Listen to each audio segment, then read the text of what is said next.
Welcome to the Kavya YouTube channel. ಎಲ್ಲರೂ ಹೇಗಿದ್ದೀರಾ? I hope ಎಲ್ಲರೂ ಚೆನ್ನಾಗಿದ್ದೀರಾ ಅಂದ್ಕೊಂಡಿದ್ದೀನಿ. ನಾನು ಕೂಡ ತುಂಬ ಚೆನ್ನಾಗಿದ್ದೀನಿ. ಶ್ರೀ ರಂಗನಾಥ ಸ್ವಾಮಿ ಹೆಬ್ಬಾಗಿಲು ಮಾಗಡಿ ರಂಗನಾಥ ಸ್ವಾಮಿಯ ದೇವಸ್ಥಾನದ ಹತ್ರ ನಾವು ಇವತ್ತು ಹೋಗ್ತಾ ಇದ್ದೀವಿ. ಜಾತ್ರೆಯಾಗಿ 3 ಡೇಸ್ ಆದಮೇಲೆ ಮಾಡಿರುವಂತಹ ವಿಡಿಯೋ ಇದು. ಸೊ ಜಾಸ್ತಿ ಜನ ಇಲ್ಲ, ಅಂದರೆ ಜಾತ್ರೆಯಲ್ಲಾದರೆ ತುಂಬ ಜನ ಇರ್ತಾರೆ. ಬಟ್ ಇವಾಗ ನಾವು 3 ಡೇಸ್ ಆದಮೇಲೆ ಜಾತ್ರೆ ಲಾಸ್ಟ್ನೇ ದಿನ ನಾವು ಮಾಗಡಿ ತೇರಿಗೆ ಬಂದಿದ್ದೀವಿ. ತೇರು ಅನ್ನೋದಕ್ಕಿಂತ ಮಾಗಡಿ ದೇವಸ್ಥಾನಕ್ಕೆ ಬಂದಿದ್ದೀವಿ. ಒಂದು ಪೂಜೆ ಇತ್ತು, ಒಂದು ಕಾರ್ಯಕ್ರಮ ಇತ್ತು, ಹಾಗಾಗಿ ಅದನ್ನು ಮುಗಿಸ್ಕೊಂಡು ಹೋಗೋಣ ಅಂತ ಹೇಳಿ ಮಾಗಡಿ ರಂಗನಾಥ ಸ್ವಾಮಿ ತೇರಿಗೆ ಬಂದಿರೋವಂಥದ್ದು. ಟೈಮು ಬಂದು ಆ್ಯಕ್ಚುಲಿ ಇದು ನೈಟ್ ಟೈಮು, ಒಂದು 7:30 8 o'clock ಆಗಿದೆ. ಫುಲ್ಲು ಲೈಟಿಂಗ್ಸ್ ಎಲ್ಲ ಹಾಕಿದ್ದಾರೆ, ತುಂಬ ಚೆನ್ನಾಗಿದೆ ರೋಡು ನೋಡೋದಕ್ಕೆ. ತುಂಬ ಬ್ಯೂಟಿಫುಲ್ಲಾಗಿ ಕಾಣ್ತಿದೆ. ಅಂದರೆ ಅಷ್ಟೊಂದು ಜನ ಇಲ್ಲ, ಅಂದರೆ ಇದು ಲಾಸ್ಟ್ ಡೇ ಅಲ್ವಾ, ಹಾಗಾಗಿ ಜಾಸ್ತಿ ಜನ ಇಲ್ಲ. ಸೊ ಎಲ್ಲೋ ಒಬ್ಬೊಬ್ಬರು ಕಾಣ್ತಾಯಿದ್ರು ಅಷ್ಟೇ. ಅದು ರೋಡಲ್ಲಿ ತುಂಬ ಚೆನ್ನಾಗಿತ್ತು. ಆ್ಯಕ್ಚುಲಿ ಲೈಟಿಂಗ್ಸ್ ನೋಡೋಕ್ಕೆ ಒಂದು ಚೆಂದ, ಅಂದರೆ ಕತ್ಲೆಯಲ್ಲಿ ಲೈಟಿಂಗ್ಸು ತುಂಬ ಅಟ್ರಾಕ್ಟಿವ್ ಆಗಿ ಕಾಣುತ್ತಲ್ಲ, ಹಾಗಾಗಿ.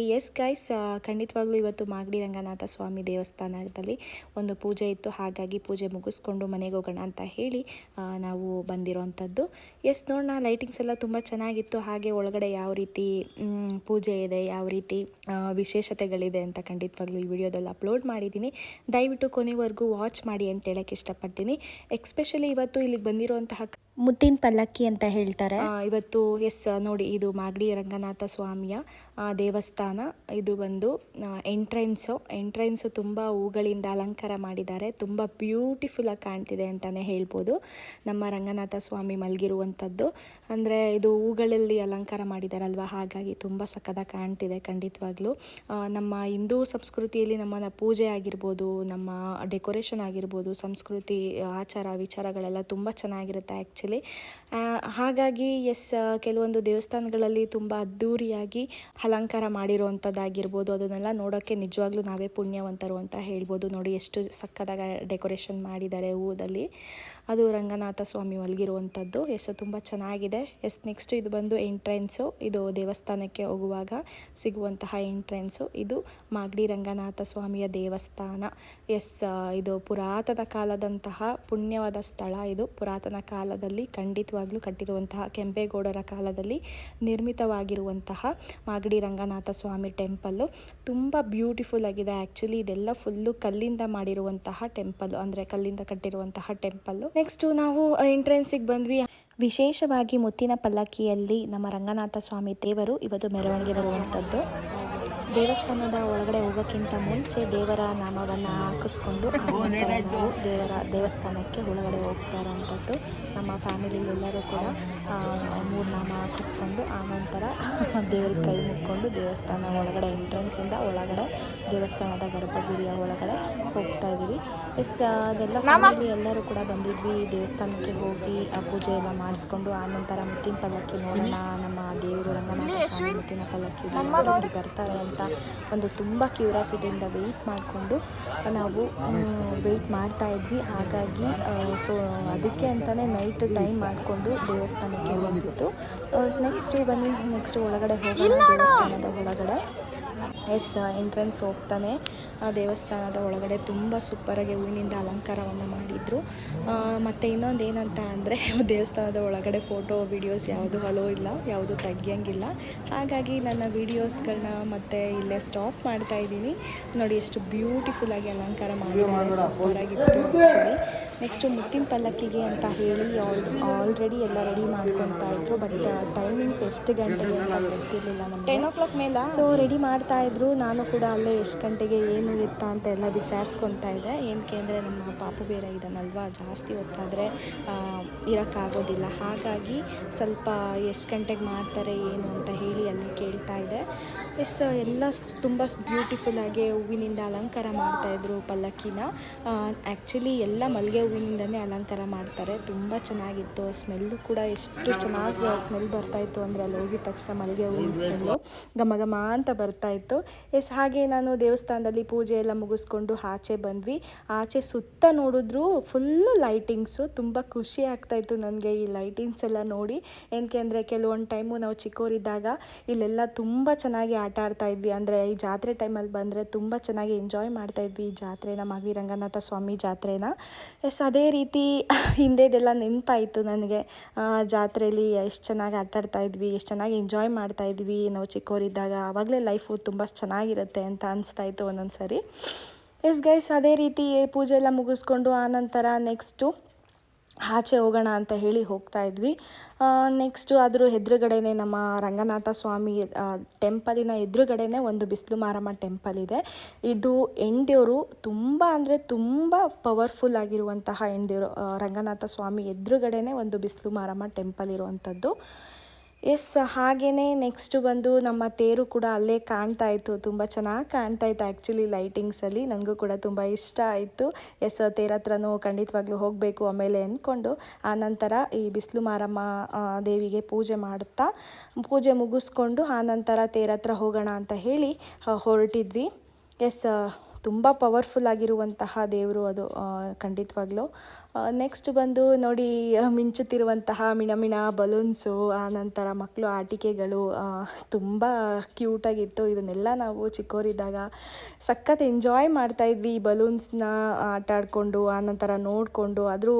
ಅದರಲ್ಲೂ ಕತ್ಲೆ ಅಂದರೆ ಲೈಟಿಂಗ್ಸ್ ಅಂದರೆ ಒಂಥರ ಖುಷಿ ಇರುತ್ತಲ್ವ ಕತ್ಲೆಯಲ್ಲಿ. ಹಾಗಾಗಿ ನೆಕ್ಸ್ಟು ಕಲ್ಯಾಣಿ ಸುತ್ತ ಕೂಡ ಲೈಟಿಂಗ್ಸ್ ಹಾಕಿದ್ರು, ಅಲ್ಲೂ ಕೂಡ ಬಂದ್ವಿ. ನೋಡೋಣ, ಮೊದಲು ಈ ಥರ ಎಲ್ಲ ಕಲ್ಯಾಣಿ ಸುತ್ತ ಕವರ್ ಮಾಡಿರಲಿಲ್ಲ ನಾವು ಚಿಕ್ಕವರಿದ್ದಾಗ ಬರಬೇಕಾದ್ರೆ. ಇದೆಲ್ಲ ಫುಲ್ ಓಪನ್ ಇತ್ತು, ಬಟ್ ಇವಾಗ ಫುಲ್ ಎಲ್ಲ ಕವರ್ ಮಾಡಿಬಿಟ್ಟಿದ್ದಾರೆ. ಅಂದರೆ ಯಾರು ಕೂಡ ಕಲ್ಯಾಣಿಗೆ ಹೋಗಬಾರ್ದು ಅಂತ ಹೇಳಿ. ಮತ್ತು ಕೆಲವೊಂದು ಟೈಮು ಗಂಗಮ್ಮ ಪೂಜೆ ಮಾಡ್ತಾರೆ. ನಾವು ಕೂಡ ಅದೇ ರೀತಿ ಗಂಗಮ್ಮ ಪೂಜೆ ಮಾಡ್ತೀವಿ ಕಲ್ಯಾಣಿಲಿ. ಸೊ ಇವಾಗ ಜಾತ್ರೆ ಇರೋದ್ರಿಂದ ಯಾರನ್ನೂ ಕೂಡ ಇಲ್ಲಿ ಬಿಡೋದಿಲ್ಲ.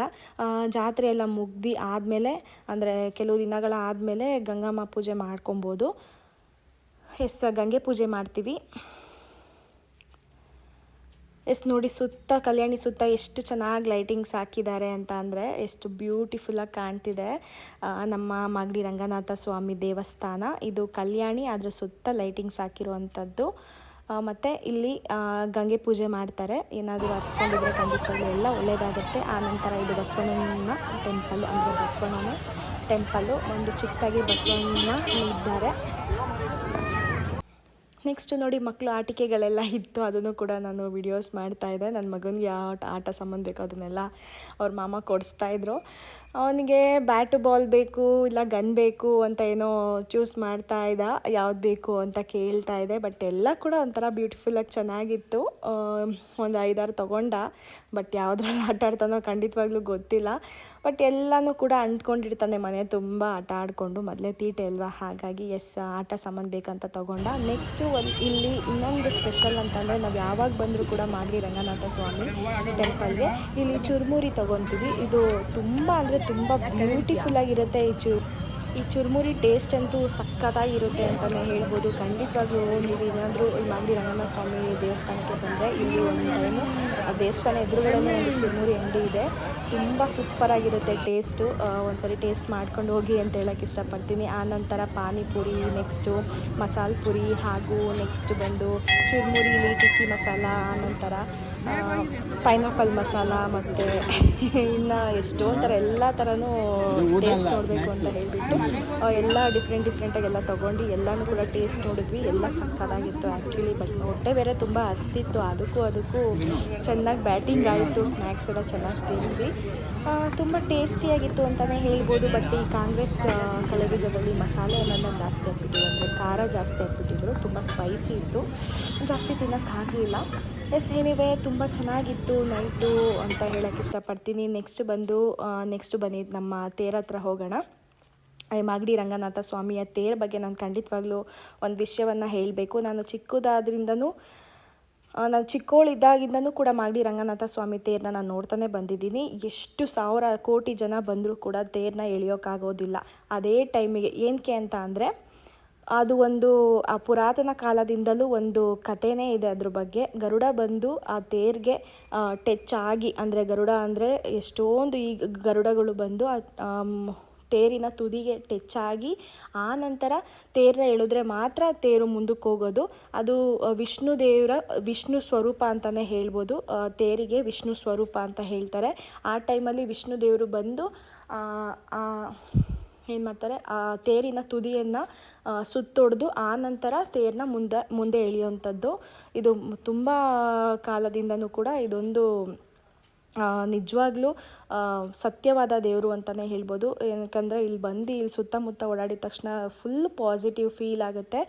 ಏನೇ ಇದ್ದರೂ ಕೂಡ ತುಂಬ ಪಾಸಿಟಿವ್ ಆಗಿರುತ್ತೆ. ತುಂಬ ಚೆನ್ನಾಗಿದೆ. ಮತ್ತು ಈ ಮಂಟಪ ಇದೆಯಲ್ಲ, ಇದು ಸಣ್ಣ ಮಂಟಪ. ಇದರೊಳಗಡೆಯಿಂದನೇ ತೇರಿಗೆ ದೇವ್ರನ್ನ ಕೂರಿಸೋದು. ಹಾಗಾಗಿ ಈ ಮಂಟಪನ ಕೂಡ ನಾನು ಇಲ್ಲಿ ವಿಡಿಯೋಸ್ ಮಾಡಿದ್ದೀನಿ. ತುಂಬ ಚೆನ್ನಾಗಿದೆ ಅಂತಲೇ ಹೇಳ್ಬೋದು ಗೈಸ್. ನೀವೊಮ್ಮೆ ಮಾಗಡಿ ರಂಗನಾಥ ಸ್ವಾಮಿ ತೇರಿಗೆ ಬನ್ನಿ. ಇಲ್ಲಿರುವಂತಹ ಪ್ರತಿಯೊಂದನ್ನು ಕೂಡ ನೋಡಿ ಅಂತ ಹೇಳೋಕ್ಕೆ ಇಷ್ಟಪಡ್ತೀನಿ. ನೆಕ್ಸ್ಟು ಯಾವಾಗ ಬಂದರೂ ಕೂಡ ನಾವು ನಮ್ಮ ಚಿಕ್ಕಮ್ಮ, ದೊಡ್ಡಮ್ಮ, ಅತ್ತೆದಿರು ಎಲ್ಲರೂ ಕೂಡ ಜಾತ್ರೆಗೆ ಬಂದಾಗೆಲ್ಲ ಬಳೆ ತೊಟ್ಕೊತಾರೆ. ಅಂದರೆ ಬಳೆ ಹಾಕಿಸ್ಕೊತಾರೆ, ಕೈಗೆ ಹಾಕಿಸ್ಕೊತಾರೆ. ಎಷ್ಟೊಂದು ವಿವಿಧ ರೀತಿಯಾದ ಹೊಸ ಬಳೆಗಳೆಲ್ಲ ಬಂದಿತ್ತು. ಸೊ ಹಾಗಾಗಿ ನಮ್ಮ ಅಮ್ಮನೂ ಕೂಡ ಬಳೆ ಹಾಕಿಸ್ಕೋಬೇಕು ಅಂತ ಹೇಳಿ ಅಮ್ಮ ಬಳೆ ಹಾಕಿಸ್ಕೊತಾ ಇದ್ರು. ಸೊ ನನ್ನ ಕೂಡ ತುಂಬ ಫೋರ್ಸ್ ಮಾಡ್ತಾಯಿದ್ರು, ಬಳೆ ಹಾಕಿಸ್ಕೋ ಅಂತ ಹೇಳಿ. ಬಟ್ ನಾನು ಬೇಡ ಅಂತ ಹೇಳಿದ್ರು ಕೇಳ್ತಾನೆ ಇರಲಿಲ್ಲ.